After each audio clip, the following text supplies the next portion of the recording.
The Proud Faces Podcast.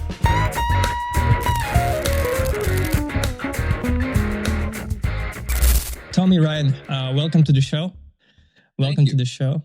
All right. So actually, I got to be honest, it's my first podcast in the morning because I usually do podcast people in the evening time because I live in Siberia, and given the time zone, most of the time it happened to be on the evening side. But first time in the morning has a different effect to it because I just done my morning walk, and I have this kind of vibe that you're somewhere with me in the park and we working side by side and we just talking. So it's a different vibe, if you understand. So we're gonna do the introduction, but right before that, so while I was walking, I came across this universe affirmation. I want to read out loud and see what's your thoughts on this. So it goes like this. Dear universe, teach me how to embrace the in-between, how to have the rain without begging for the sun, how to stand still without feeling left behind. Such a strong affirmation. And based on that, I want to maybe ask, what are you grateful the most right now? Right now? Oh, that's a good question. I'm very, very grateful for solitude, for the ability to close my door off to the world when I want to. I'm very grateful for that at this current time. Amazing. Yeah, right on point. Because there are small things that we usually grateful for that actually make more sense than complicated things. Because when things like really huge and we're grateful for it, it's like you kind of tell it's not taken for granted. But small things, when we start to appreciate those, these are when the changes start happen. So Tommy, it's been a long time coming. So I guess from the first time I sent you an invitation, has been quite a gap. But yesterday was or still maybe on your side is August 11, which is end of the Mercury retrograde, which is great. Maybe it's actually we're over it. Maybe it's going to be better. It's been a tough week. Yeah, the last 8 days have been kind of chaotic. I think just energetically. Yeah, I tell you what, like even my last podcast was on the sacred date of Lionsgate portal. We still had troubles with connection. We didn't start in time. It was traffic. It was everything you could imagine, but we did it. But because it was such a great day, we couldn't miss it. But I totally agree on the energetic side. But yes, it's like all these modulations about spirituality and stars and everything that align. That sometimes you actually have to be encouraged to do difficult stuff in the periods like this. So, Tommy, maybe before you introduce yourself from your perspective, what I hear, like the way I invite people for the show is merely by essence. So when I came across your account, I told myself instantly, like, you have to be on the show. I don't know why. So, but from what I see is you have interesting project. Maybe you can share with us today. It's called Entropy Project. Something that I found as well that you studied psychology in Florida. You do clairvoyance and sacred geometry in particular. Very interesting collection of things, and maybe the list really goes on because that's not really much online. But maybe you open up and share what's the behind the essence that I felt that you got to be on the show, and giving the mic to you. I appreciate you sending out the invitation, and yeah, there was like a kind of like a 3-week gap. It was tough for us to link up, but I do feel energetically this was probably more appropriate, and it is. There's that sort of sensitivity right now of even like you were saying with the electronics not working as they should have, and we're still sort of in that, and I don't know. Life has been crazy. Kind of like on this journey of self-discovery. And I would say I haven't lived a life of a typical American individual, right? So some of the things you said, like graduating from psychology. I graduated psychology immediately after I graduated from rehab at the age of 35. So right, I did all that sort of stuff much later in life. Mm-hmm. That was really for me sort of like a wake up point. My upbringing and kind of the first 35 years of my life was kind of hell. It was kind of tough for me. It was brutal, and then going to the rehab and finding spirituality, and that's kind of like the fringes of the rehab, right? A rehab facility run you through like the science of things and some of the effective stuff, but you got like the people and the counselors, and they're bringing in like Alcoholics Anonymous, and they're bringing in church groups, and so there's like fringes of spirituality, and that sort of woke me up. Right. Also, I was a drug addict, so getting off drugs, that too will kind of wake you up. Right. And I've just been on a sort of a mystical journey almost immediately after getting out of the rehab. Interesting. Maybe if you allow me to ask the question in between. So, it's really probably common to, when you're going through the, tough period in your life, you get saved basically by spirituality. There are so many examples, even from my life personally and from my relatives as well, almost exactly the same situation. But what were the key thoughts that you decided actually that you have to change your life drastically and actually start a psychology? Because it's actually common when people interconnect a psychology and spirituality, because they're seeking for the truth, and maybe it gets easier along the way. So I had originally chose business. I think it was like a business management degree, and at the time, I didn't really have anything else going on other than going to school, right? So I would spend a lot of my time on campus and be in the library. And in doing that, I found this test. It was called the Focus 2 test, and it sort of would tell you what you would enjoy doing as an occupation. And my number one was psychologist, and number two was psychiatrist. And so I'm like, it sounds interesting. That follow your passions. And so I switched up immediately, and it was a good decision. I wouldn't change it for anything. Right. Yeah, it's a great subject because I'm really interested in that. I haven't followed the psychology for my entire life because I've been doing different things. I studied the military interpretation. So I've studied Japanese, English. I've studied management. But somewhere in the back of my mind, the psychology was really kind of alluring. And right now, I'm getting certificates on coaching. I also learn about psychology just as a independent researcher. And the recent stuff, I've read the Psycho-Cybernetics, which is also great about the great book. Maxwell Maltz. Yeah, about the self-image and all. It's one of the works that you cannot just read once. You have to go through it because you can apply so much to your life, right? So yeah, I mean, and the people I actually meet and the essence that I find online, and when they invite people, they also somehow connect it into psychology and coaching. Maybe you will listen to previous podcasts that I'm still editing, which is amazing how it's working. All right, so I think we all have that sort of inner desire to understand why we won't, understand ourselves and those around us. Because I do feel like we all think a lot of the people around us are crazy. Like, it's tough for us to understand these other people and how they act on it consistently. That's because we're consistently having this dissonance of why'd they do this, why'd they do that in our own mind, right?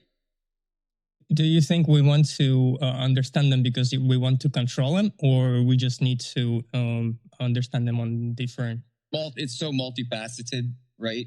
Yeah. You want to control, but you also want to be submissive. You want to do everything. We want to do everything. We just want to do everything. Yeah. It does feel like our mind from the day we were born is like, if we're not learning, if we're not remembering that we need to know from the Akashic records that we get so conditioned, so limited, and our mind starts get crazy. So you have like this kind of point when you either start learning, getting more stuff into your head, or you keep degrading. So yeah. The book I'm reading right now, it's called Nothing in This Book is True, but It's Exactly How Things Are. The Secret History of the Earth, Merkaba Activation, and Breath Alchemy. And this, I don't know if you ever heard about Drun Velo Melchizedek. He wrote like the Secret of the Flower of Life book. Yes, I've heard of it, yes. This guy's a disciple of his. It's just interesting where this is a complete other history of Earth lineage that kind of sounds a bit crazy with aliens and, higher beings, but they're like interconnected, right? The aliens are higher beings, but they are aliens, right? They come from another planet. Like, you know what I mean? Like, it's interesting and it's fun, but like even the title, like kind of throws you off where it's like, nothing in this book is true, which so he's kind of clearing himself of all his stories, right? But it is that story that we're telling each of us have this individual story. Whether it commingles with other people's story, I don't think that matters. We're on this mystical, magical world. And that's one of those secrets of tell less, right? Speak less of things because you're sort of giving away your magic. You can create a magical world all to yourself and live it out. It's totally possible because everything's always growing.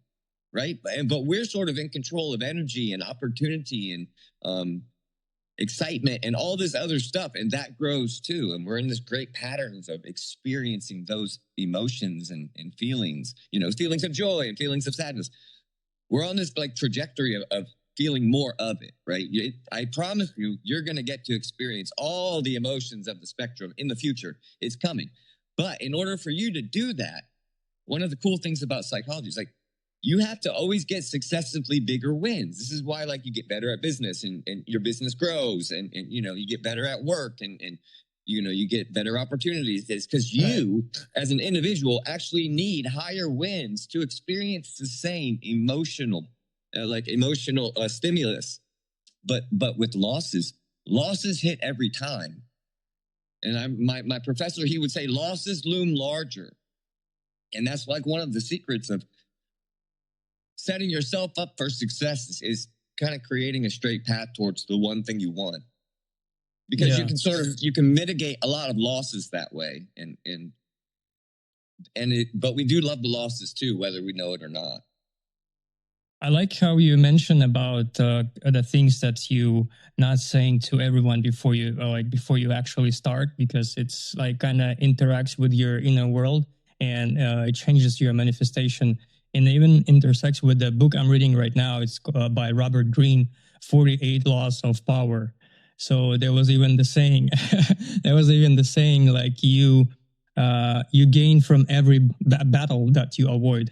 So something like that, because if you don't put yourself in that weird position when you actually compromise yourself, you win. And great stuff. And even that the title I really liked. Maybe it's true about the book you were reading, or maybe it's like marketing side, because on subconscious level, our minds, we don't actually read negative. We don't read not. We don't read no. Our brain doesn't work like that, as you know, because you studied psychology. And there's great work. Maybe you can, get familiar with that later. It's called Karma Logic by a Russian professor, Alexei Sitnikov. Really great book based on every religion. So he basically learned a lot of, he has like five PhDs, I guess. And he learned every religion, and basically he like really flexible on those meanings of each similarities in each religion. So it's great.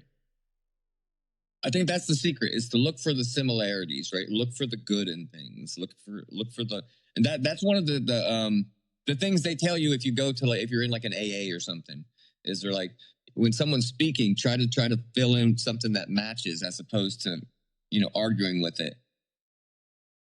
And that's kind of like what we're supposed to do. We're supposed to do in life is just try to find that love, that like path of least resistance, that like yes, and that acceptance where we're like good with what's going on around us and we're good with moving forward. But for whatever reason, that can be a bit difficult sometimes. Well, I guess it's difficult until the point you decide that it's your decision that is difficult.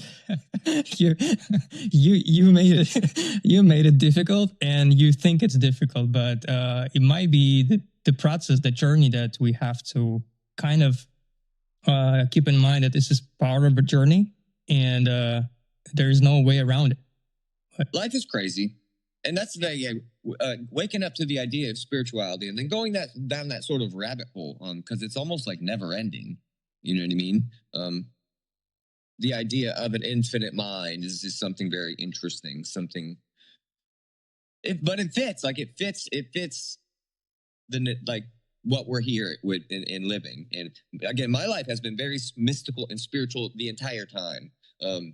Whether that has been good or bad but it has been mystical and spiritual, and it just seems to continue that way. It's super interesting, you know what I mean? And that I'm putting myself out there on the social media, right? So there's thousands of people seeing me every day, but it's still just me. And I work at a nursery with plants. You know what I mean? It's a very small life. I have very few people that I'm actually interacting with, but it's all growing. You know what I mean? And I got this inner feeling, this inner sense. Like the reason I even put myself out there is that like even bigger things. Like I'm supposed to be speaking. Maybe there's a power in my voice that can help people. And absolutely. And I feel this sort of stuff growing, and it's like it's super cool watching it grow. While at the same time, like I'm healing. You know, I'm healing from old traumas and old wounds that I'd carried with and sort of ran from myself. I literally, I don't even know what you would call it. You sort of like walk with a limp if you got a bad foot, right? But never let the foot heal. Right. And then I just walk with a limp the rest of my life, pretending I don't have a limp. It's very interesting. When things start to mess with your nervous system and to get a grasp on beliefs, false beliefs, we've got a lot of them. And they're deep, right? So those things can be very deep. The idea of grounding, it would 10 years ago for me, the idea of grounding, I would laugh at you. Go stand in the dirt, go stand in the grass. That's ridiculous. Put some shoes on, buddy. Right. But now my brain easily recognizes why that's effective. And you know what I mean? As I walk through the grass and my focus is down at my feet and enjoying the textures and the differences in each step, it's different. Right. I'm slowed down. I'm definitely much more present where I'm at. Yeah. So you also mentioned that your life been always spiritual and mystical, but I guess that kind of your retrospective view on things that you're looking back. So you didn't have that kind of meaning. In the moment growing up, I was not going to church. No, I would probably ridicule those who were very religious. And I could, I thought I knew everything. But I would have to say that think more like symbolism, right? Symbolic things happening, and So what was the brightest thing that you want to maybe highlight right now, like from one of those, the collection of mystical stuff that happened to you retrospectively? So if there's something that you remember. I would say this would be something more recently, where I lived in a circus gym. I lived in a circus gym with 10 other people on like the sort of outskirts of the downtown area. And it was just very mystical. We would throw these ecstatic dances every weekend with live drumming and big bonfires. There was a lot of like mushrooms and ketamine probably. It was just, again, very mystical experience. Kind of like, I kind of likened it to Neverland from like Peter Pan. It was like a place to go to be a kid forever. But it was really cool too, because it was all sorts of people chasing their dreams. It was like at the time I was like really into like Agni Yoga, which is like a Nicholas Roerich sort of philosophy, more like Eastern. Very interesting though, and he would say like any place where people brought together as a sanctuary is a heart accumulator. Like it accumulates heart force energy. And that's like the sort of stuff that people need to, you know what I mean? That's that big courage of taking that leap towards your dreams. And so I lived there around like circus people, but think like Cirque du Soleil, not clown. Mm-hmm. Right? So like high level acrobatics and stuff like that. Mm-hmm. And it was just really cool. Because at the same time, I had been sort of like sheltered to a degree where I never really like was able to break free from my family, who was kind of poisonous for me. And they're all good people. They're just sort of poisonous for me. And karmic family. So being around other people, especially like really people that can do amazing things. It also started to wake up energies within me, like, oh wait, I can do amazing things also. And then like the feedback from the people around was really amazing, and it sort of all ties together in this in my own personal story. And I don't like to say that I'm like channeling things, but in my attempts at communicating with higher spirits, I've had some interesting moments, to say the least. Well, I see, like, I also like happen to realize that how channeling works, like maybe you have to be something special in order to do the channeling, because I've seen people at the same time, it goes to very basic thing that we interact with every day. For example, a lot of musicians that channel the music, a lot of podcasts like me today, we could have been channeling this, the whole podcast, because I don't really get ready for the podcast. I'm channeling. I go along the way, see what is best to say. Because if I prepare too much, do my research for a long time, it's not going to be really authentic, and people are not going to probably resonate with that well.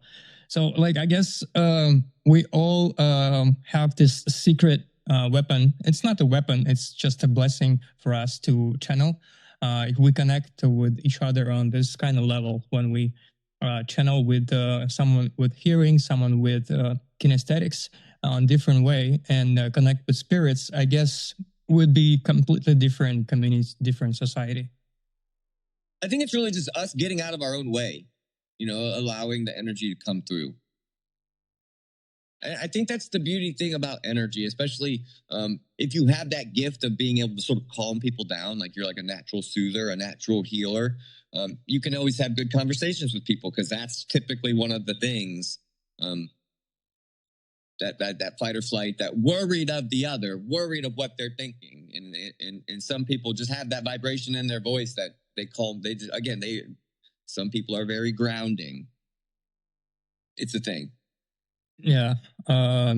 Even going back to 48 Laws of Power by Robert Greene, like there's like you assume that people actually knowing or feeling something about you, but they have no feelings probably, and have no opinions, and it's like you getting in your own head, thinking for them about yourself. So most of the time, they don't really. Yeah. Exactly. And that's like the whole program of learning how to sort of develop that routine for yourself of thinking good thoughts throughout the day, while at the same time staying in a level of creativity that you don't really have a routine. It's like a paradox, and that's that sort of true flow. Yeah, I actually have a word for it, and it's not mine. It was probably created by Regan Hillier. She's a successful entrepreneur, 8-figure business, and she's a spiritual leader on Mind Ballet. If you heard about the application, she has this definition of what you're saying, of this flow regards to discipline. It's called blisscipline. So it's like when you... Wait, what is it called? Blisscipline. Blisscipline? Blisscipline, yes. Blisscipline. It's like when you repeat yourself for a time long enough, you being disciplined, and then it basically gets so engraved into yourself that you're doing it no matter what. So it's already calling blisscipline. And sometimes you don't feel like doing it, but it's not because you're lazy, it's because it's blisscipline. So something like that. Yeah, I've been real big on like some of the simple processes of like gratitude list and affirmations and I'm very simple again, very simple, right? So I mean, like I am perfect, I am strong. I have very simple mantras that I use, but over time, you know what I mean. When you start to count, when you're into the thousands of days of doing it every day, it starts to hit different. And it really does. You really do start to stand firmer into what you're doing when you're doing the things that you intentionally done to do you know what I mean? To like, I'm trying to level my life up. I'm going to intentionally do some things. They start to work over time for sure. Right. And it's such an interesting thing, right? So I've had periods where I was like doing all the good things, like the things all the health and fitness influencers would tell you to do is good. I was growing in anger and inner anger. You know what I mean? You wouldn't want to cross that individual. You wouldn't want that energy. You know what I mean? Because I hit to the heart. I was very sharp with my words and I could stab people. I didn't like that about myself. And in a process of allowing, what I came to find out was I had some sort of inner core that I was building off of that needed to be healed up. It needed to be sort of purged free of these old traumas that, again, I just wasn't confronting as I should. We got to face our fears. That's the tough part of life. You know what I mean? That is that sort of secret doorway to our liberation, is those fears. But man, they're so tough, especially if you don't have anyone nudging you in any way, shape, or form. Right. And if you don't have anyone to fall back on, like if you don't have a safety net in any way, shape, or form, that's another fear right there. And so, Well, go ahead. I think it's like the fears. Yeah, it's a really essential part of society that we have a lot of them. But at the same time, if you learn how to give in into the process, into the like whatever you believe in, the universe or God, things start to happen. Like things start to change. Because the fear that most of the people have is fear of death, but we actually more scared of the process because we've seen the movies, we have imagination because we're human beings. But 99% of the time, there is no death like we imagine. Like it's probably so peaceful and so great, and you wake up like from a nightmare from the game, and you happy again. So like then starts reincarnation. So like if you look at this at that perspective, if you actually ask yourself by the essence, not by societal meaning, like what are you doing, how much money you have on your bank account, who your friends are, just by the essence who you are, because it's not easy to answer that question. Really not, if you really think about it. Then you really forget about all these fears and layers of the self-image and everything. So yeah, I mean, even if everyone actually could help us along the way, it would probably change it, not in a good way, because it would have some sort of influence. So at some point you have to have coaches and mentors, but when you're already healed maybe 50% and you already kind of know, you have a feeling, you have synchronized with your inner self, and then you're going forward with help of someone because you're already determined where you're going. But before that, if someone actually helping you too much, it would be too much, affluence and influence on you. And for example, karmic families, because we fall onto families. We have, brothers, sisters, mother and father. They've been taking care of you, and then you grow up, you still have similar problems, so that actually are becoming obstacles in your adult life. And those obstacles can be too much to overcome for some people. Because there's a lot. They're not seen. You cannot see them. You cannot feel them. You have to go into subconscious level to overtake them. And that's like it's a almost uncharted territory, right? The idea of that wasn't popularized to like the 1900s. So these are all new ideas, us talking right now, we're on the frontier of things, of ideas. Maybe a lot of people are doing it right now, but 10 years ago they weren't. And 50 years ago, no one was, especially in a platform such as this. That is pioneering we've been around for thousands and thousands and thousands and thousands of years. But like, that's the sort of, just the fact that we're talking to each other. That's the sort of energy attracts other energies. Like, we want that pioneering. Like, we want to evolve the stuff. We want to better ourselves and the world, and we want to move it forward. And that's really tapping into that essence of the divine. I love sacred geometry. Like, sacred geometry to me is just like the most purest thing, because it's everything. Everything comes from that. Right. Well, maybe for those listeners who don't know about, Flower of Life or sacred geometry, maybe you can explain more from your perspective why you chose that, why it's such a great language to you, especially for the collective readings, and maybe the difference between the regular tarot that everyone knows. And so, think of sacred geometry as like everything has meaning. And there was a book. What got me into it was this book. It was called A Journey from 1 to 10, A Beginner's Guide to Understanding the Universe. It was by like a math teacher. But he was so good. I think his name was John Michael Greer, possibly. Maybe not. Okay. But again, it was a really good book. And what he did was he sort of put meaning to numbers at first. Right? So he's like, one's not even a number. One is too great. One is everything. One is unity. One is all. It transcends the idea of numbers. And then he was like, two is duality. Again, it transcends numbers in itself. 3 is the beginning. That's the creation, right? The boom, 1 and 2 make 3. There's boom. That's where you begin. And then it goes on this journey of principles surrounded with each number.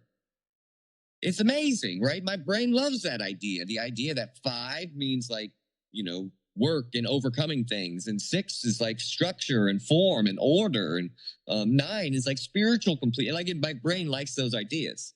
And what they had with the book, there were these little activities to do with a compass, and which I had a compass with circles. And it's like, you started with 1 circle. I could do that. No, I made the 1 circle. Read the next chapter. It's like 2 circles, but then there's a thing in the middle, because you make the circle, but then you take a point from that circle and make another circle. It creates something in the middle called the vesica, and that's the shape of your eyeball. But I'm saying like, it's the friggin' shape of your eyeball. You would say, if you looked at it, that's an eyeball. That's also the shape of the womb. Very basic. This is, again, very simple too. Then you start to add more. You get to the 3rd one, and it just, you know what I mean? By your 7th circle, you've got the seed of life. Yeah. You've got the inner workings of everything. It's all right there. And then and the flower of life is just a continuation of that pattern. It's circles. It's nothing but circles. The only shape there is circles. And the magic is like, once you get enough circles and you create the fruit of life, that's the blueprint for everything, all the shapes, right? So all the platonic solids fit inside of that. Those 12 circles or 13 circles, something like that. Yeah. 7, I don't know. I'd have to count them, but you know what I'm saying. Have you watched the podcast with Terrence Howard on the Joe Rogan or other podcasts about the sacred geometry as well?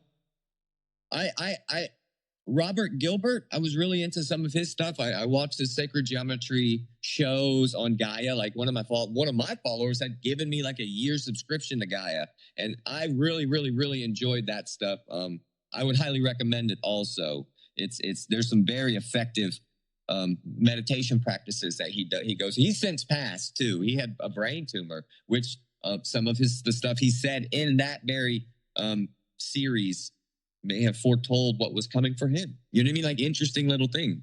And I'll tell you what it was too. He said that he was talking about vital force energies trapped in the body or sort of restricted. And he's like, if you have it in the lower chakras, it's amendable. But if it's in the higher chakras, it's much more difficult to sort of heal. Maybe he had some energies in the higher chakra. I feel like that foretold his own situation. That kind of makes sense in a way that we have some kind of nodes in our life that are predetermined before we come in. And that probably intersects with what you're saying on the highest vibration. For example, like really spiritual leader that passed away recently, Rami Blecht.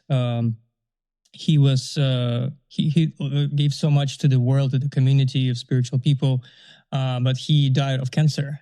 Even though he was vegetarian, he had like really healthy lifestyle and everything. But at the same time, it's you cannot avoid it.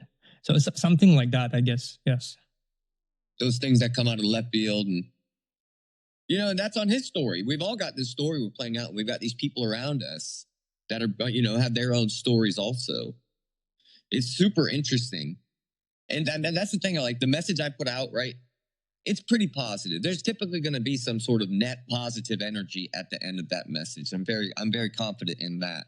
And how that affects people over time is going to be interesting to see. Essentially, I wish I would have appreciated an energy like that for myself, sort of like I think of things as like plants, and it's like a little tiny little bit of fertilizer. Sometimes it's just what you need to calm that nervous system. That's the whole battle, is just that nervous system, that lizard inside of us, trying to calm it down, trying to keep it, like we're trying to control it so it does tricks. We're trying to control it so it does magic tricks when we want it to. And it's a process. Definitely. Well, I was during the process and manifestations, what people want for their life, and in particular, what I wanted for my life. If I would ask myself a year ago, what would I be doing right now, standing doing the podcast, I would say I'm like doing crazy, especially on this subjects like this. I was already interested in spirituality, of course. It's been a long time, but picking the victims by essence as a guest for my podcast definitely was not somewhere on the radar, because there are like a lot of very, very special people like you that actually among us in the society, because we see the politicians, we see the celebrities, and we think they're like special. Of course, they bring so much to the world of art and music and movies and stuff like that, and science. But they're like a completely different side of it, like different energy and vibration that among us, and we don't really notice it. So, yes, it's really that's already what you're saying, like how things are changing. This is what, like you mentioned, like we are frontiers, we're pioneers on that. So that's how the world probably going to be interacting. We are just at the starting point. It's super interesting times. Like here in America, there's never been the idea of a dictator, not even close in my lifetime. The stuff with the ICE, like the way their immigration enforcement, and obviously this is a production crew showing the stuff. You know what I mean? Like there is a narrative that they're playing at the same time. It's very compelling. But the other side is tripled down, right? So I can flip to the other TV channel and see the other side have like a military, very serious commercial. You know what I mean? Like they're really in it, and they don't seem to be cracking or afraid or any of that. And so it's very interesting. But these are the sort of energies, just that great pressure that really starts to get people doing things. You know what I mean? So there's a lot of activism, there's a lot of protesting, there's that sort of energy. While at the same time, like where I live, it's been raining a lot. Like there's just been a lot of rain this summer. We're in the summer season, the growth season, and it's just been torrential, lots of rain, but everything grows really well in the rain. Everything, not just the good. The bad grows too. Everything grows good in the rain. And it's super. I'm like, where I live is kind of like a greenhouse, like a magic. It's just things grow better than around us. It's because of the bay. We have Tampa Bay there. And so it's just like this magical wonderland of amazing tropical plants. But it's really cool. I can see things growing. Like I can see people growing. I can see people in attitudes and energies. It's just super interesting. And at the same time, like I put myself around a lot of different people.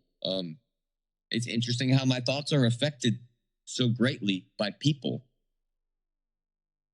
Yeah, I read something. I'm not sure what was the article or somewhere about the isolation, that at some point it's important. It's like a transformative process that everyone needed.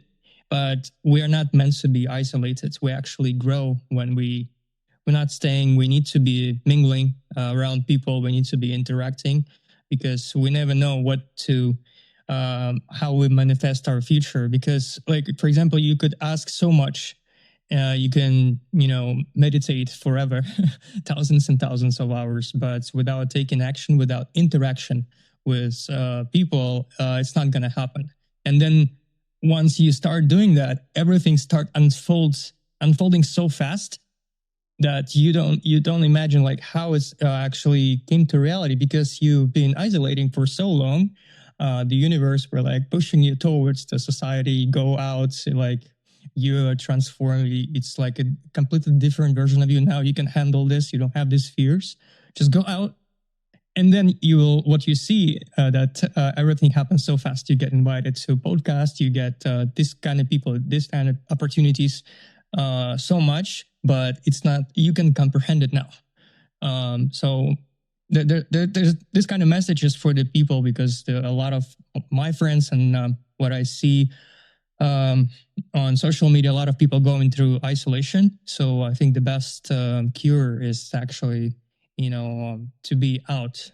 Because if you've been for even a few months, it depends on the person, but it's already enough. You can just go out. You already changed the world.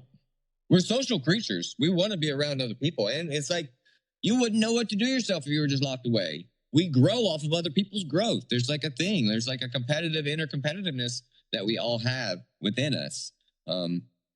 We all have an inner cooperativeness, but there's both. It's very interesting. And like, we don't know what makes us grow the best.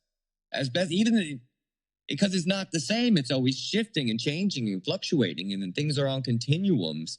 And so sometimes we may need more seclusion, and sometimes we may need more social activities. These things are going to be shifting and fluxing depending on our state at the time. And environment also plays a great factor in things, like a much bigger factor than we're really letting on. Space has memory. And what I mean? This is why they have amazing temples and amazing spaces, and the idea of like ley lines and energies on the earth.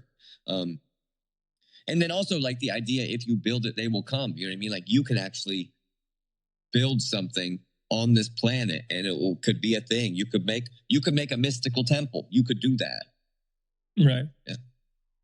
And that sort of stuff is so real, and it's so cool. And that, like, that's the direction I'm heading, is trying to start establishing things that I think are going to be cool or like beneficial and stuff like that. I definitely don't like working for other people. That's probably not something that I'll be sticking with for the long term. Yeah, and I love people. It's just, that's not my path.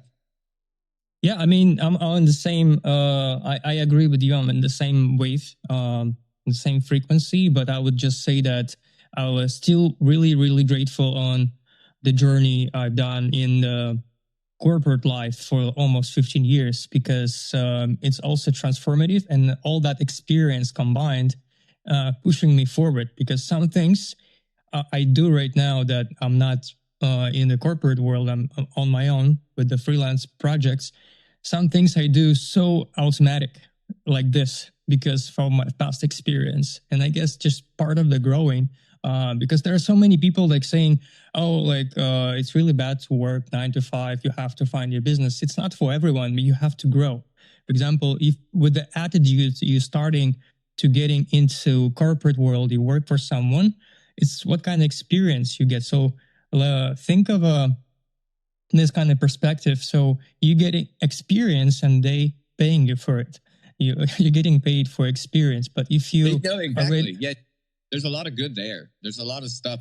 And like, so like if you wanted to start a business, you have to start the business from the bottom. Like, it has to begin at the thing, right? You have to make the structure, you have to do all the stuff and start at the bottom and grow up from the bottom.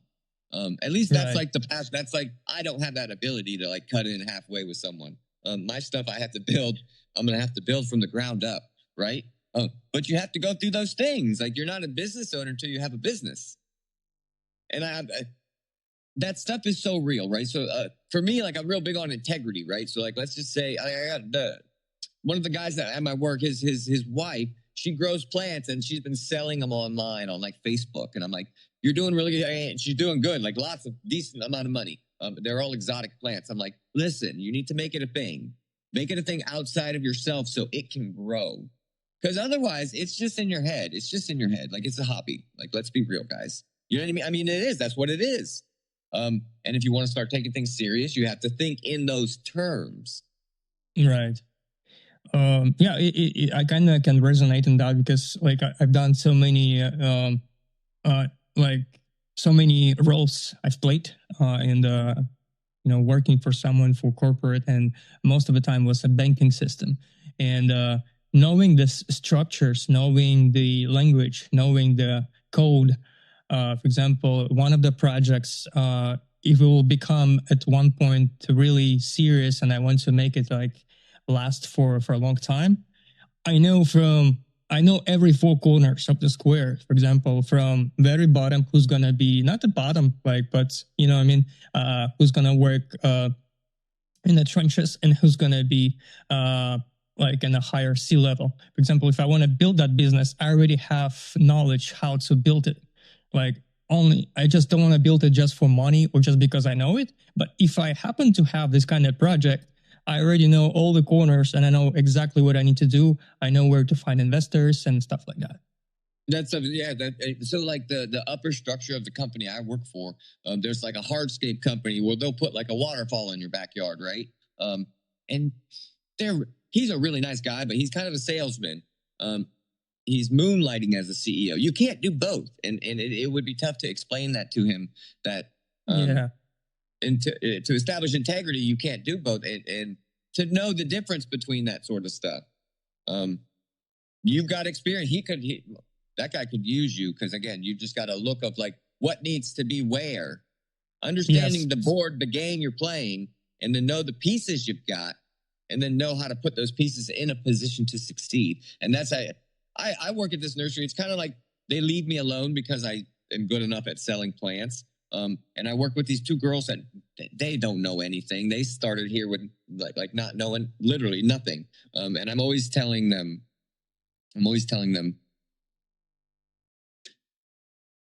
it's very interesting. Yes. So also the project, the art project that's also online. Maybe you want to share that, because I see the paintings behind you, and you on Instagram it says you're an artist. Maybe you want to share that side of you today. Yeah, that's something I kind of I had went to like an art event. I kind of like fell into art.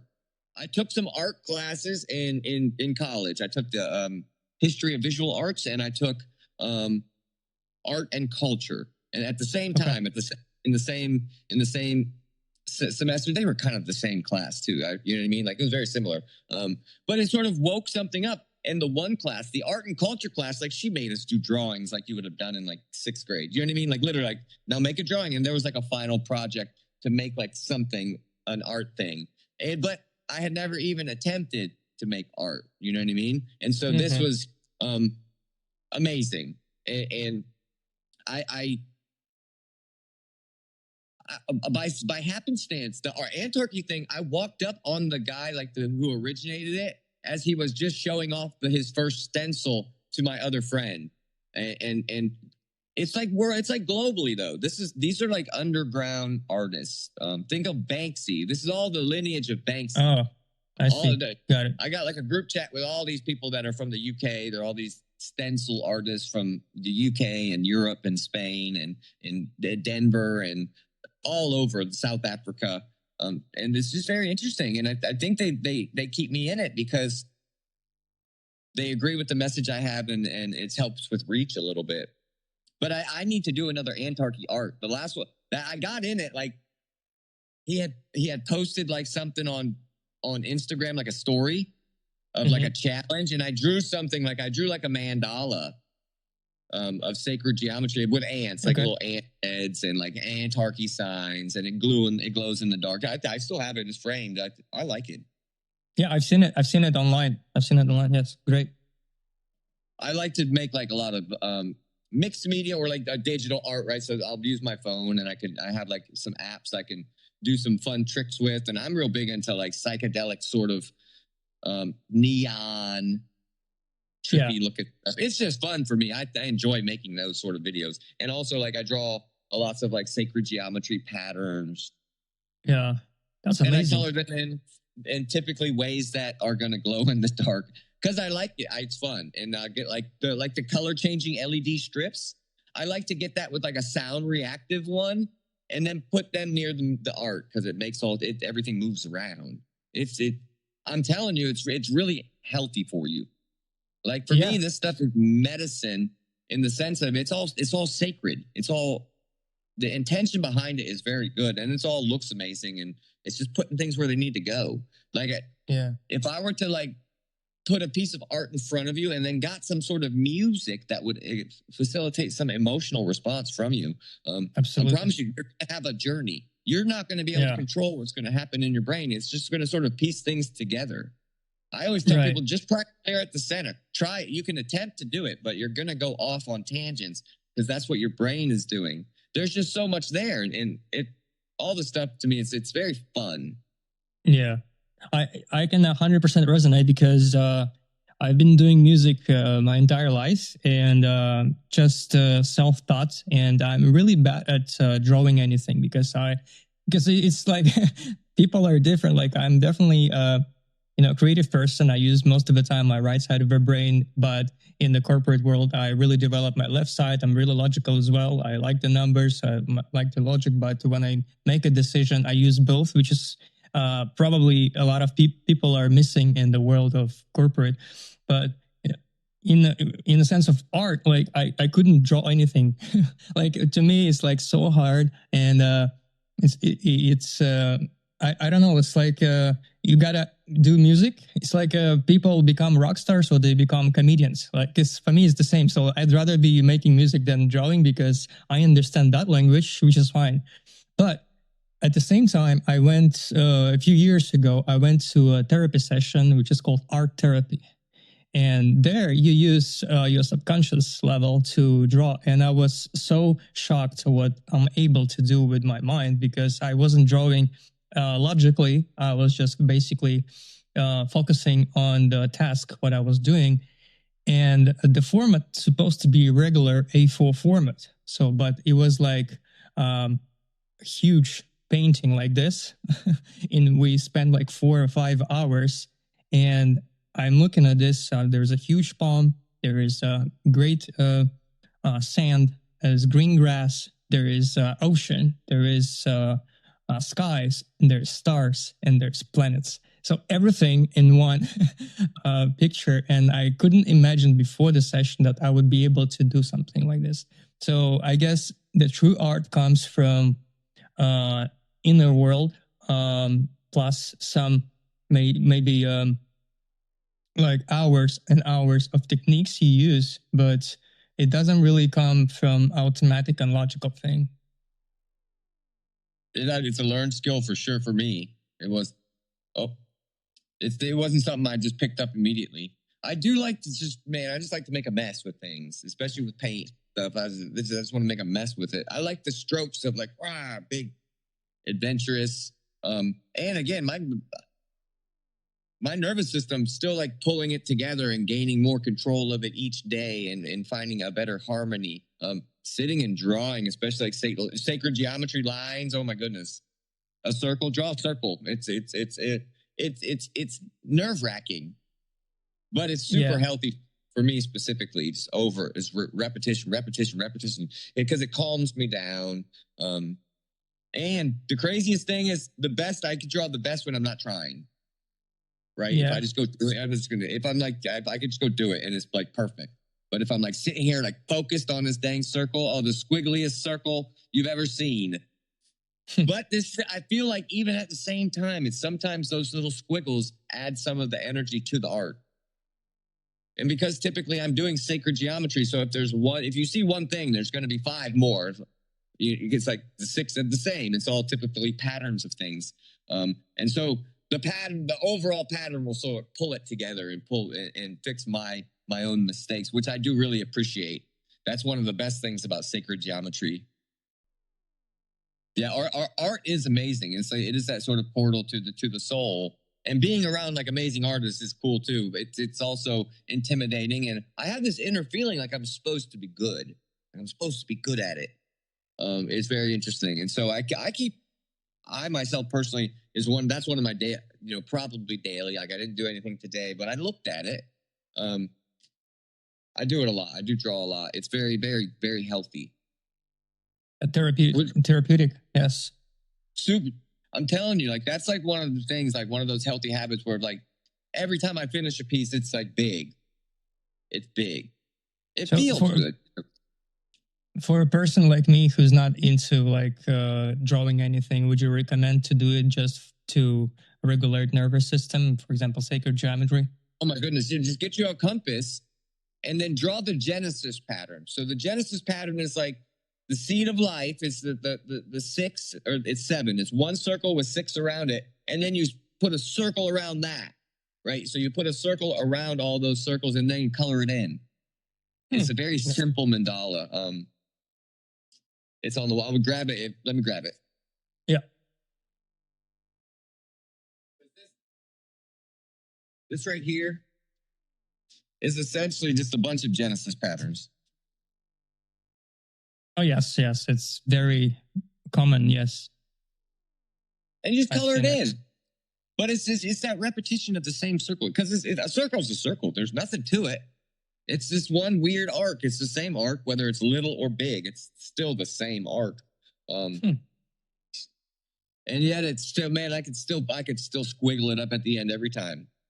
And I've got little practice. Like if it's a big circle, if I want to do a big circle, I break it up into little flows. Because again, even a marker is going to leave like a little mark at the very end, and I try to avoid that because that bugs me. And so you try to.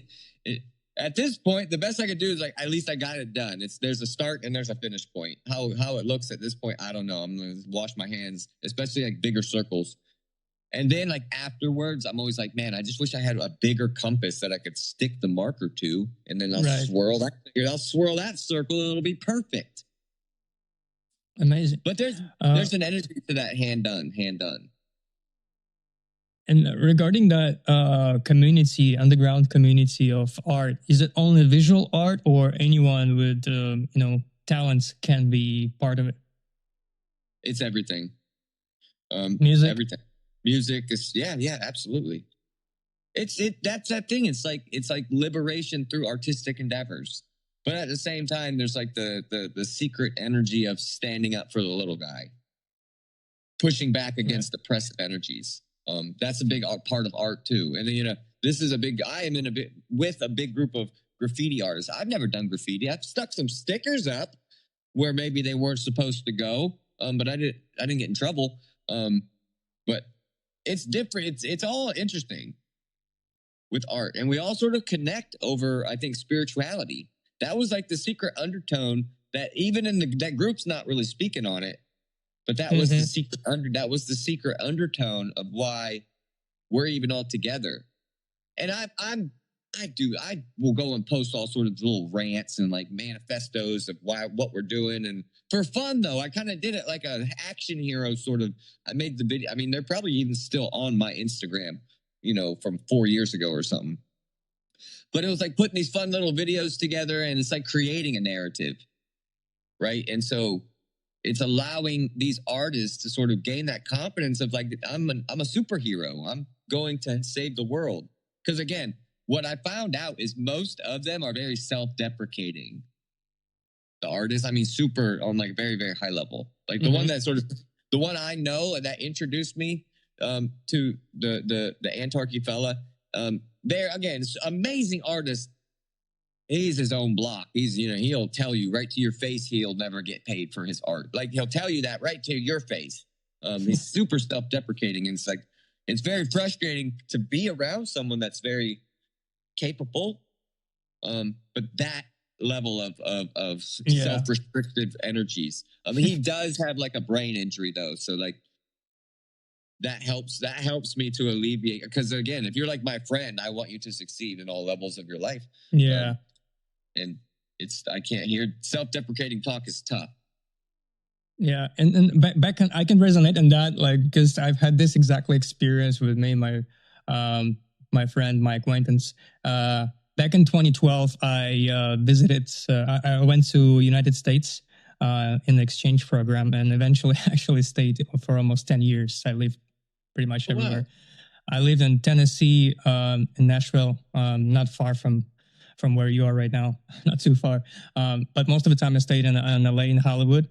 But when we just arrived, we were traveling. We had a car trip across the United States from Maryland to California, and we stopped in New Mexico. So there was a small town, Arroyo Seco, with a bunch of people, doing gardening, doing spiritual stuff, and like a really, really close community. They're growing their own food. Only like by invite you can get there and stay there. So, but our friend, he was there already for a while. He said, okay, guys, since you're having this trip, you can stay a few days, relax, and just continue your journey. And I was there with my another friend from Siberia. He was chasing his dream. I was chasing my dream. So I'm a musician. I want to go to Hollywood. I want to make music. He is into acting. He wants to be an actor. And there was this guy. He was like a scientist or some sort, but he didn't really think before he speaks. He had like this expression, what he feels right to say. So, and we're having a conversation, and he's asking, where are you guys going? What are you going to do? He asked me, what is your dream? What you planning to do in Hollywood? I said, I want to be a musician. I want to be a rock star. So he was like, okay, I mean, you got to look like you can do that. And he's asking my friend, so what are you trying to be? He said, I want to be an actor. I said, you're too ugly to be an actor. So something like that. It was too funny. Okay, so you want to do the reading real quick for the collective, and we can roll on that. We can wrap on that. Is it going to be enough time? Reading it for whoever hears. Take what resonates, leave what doesn't. You have established a really solid routine. This routine is a construction that you've established to go towards your goal. Like, you've got a goal and you're like, if I do these couple things, if I go this direction, it's going to happen. You've got a dream and you've got a direction to go, and you've started to do things to achieve this dream. Like, you started to build. You're just not like in your head anymore. Something has been like it's material form. There is a dream that you are needing to nurture. It's there. You're currently experiencing like the release of bound energy. Like, you're getting ready. And I feel like this has something to do with the Mercury retrograde. Like, the energy is now clearing away, and it's going to help you to take action, to move forward.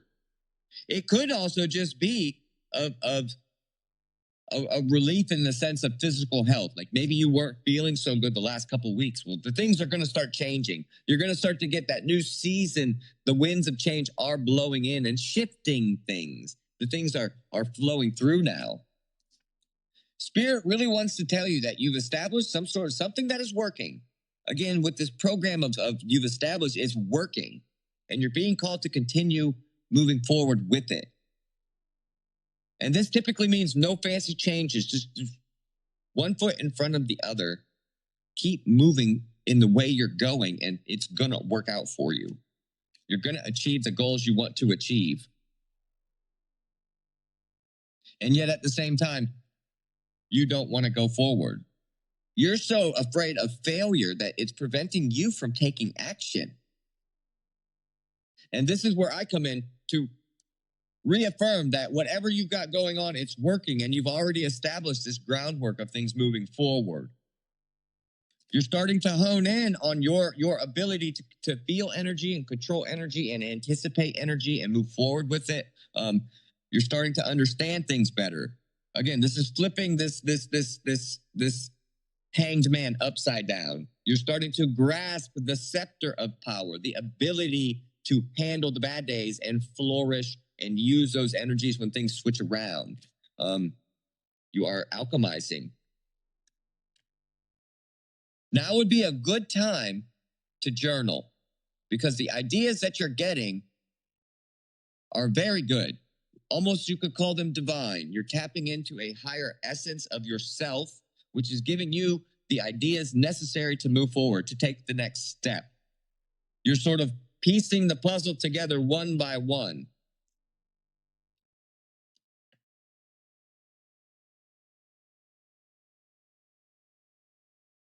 And you've established a new perspective, a new outlook. This is opening you up to an entirely new life. Like, you now have the ability to begin your life. Everything you've lived up until now was just the precipice for this new journey. Because again, you're much bigger character than the one that they had told you you were. You're not that thing you were growing up. You're not that person you were. You're much different. You're much more powerful. You're much more tapped into spirit. And you have a much larger story to play out.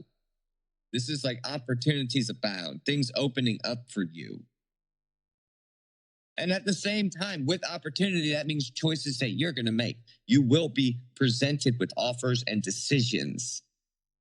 And that's where the fun comes in. Because you can't fuck up your journey. There's nothing you could do to mess up your success. What is meant for you will be yours. There's no way around that. And this is all about learning to deal with all our thoughts of how we're not going to make it, how it's not going to work, how we know, and you don't. Because I'm telling you right now, everything is going to open up for you and everything's going to work out for you. And it's going to happen in a way that you can't expect. That's the beauty of it. Beautiful. Yes. Definitely. That was for you. Like, that message was for you. Thank you. Thank you so much for this time. Oh my goodness. For Vic, your you're essence. amazing. I really appreciate talking with you. You're very insightful. You've got a really good spark. I enjoy talking to you. Yes, likewise. Very interesting talking to you. And I hope to see you again after I have a few more guests, because it feels like we can talk for a little bit longer and open up more subjects, because about spirituality and, aliens. We didn't talk about aliens. I would love to do a part two. Hopefully, maybe we could do it at the beginning of the next season, right? Because we're sort of finishing out here summer. We're finishing out summer, but moving into fall. And I really appreciate the seasons changing. Yeah, divine timing. We're not going to rush it. It's going to happen when it's going to happen. Namaste, Vic. Love you. Have a great one. And I appreciate you. Love you too. Bye.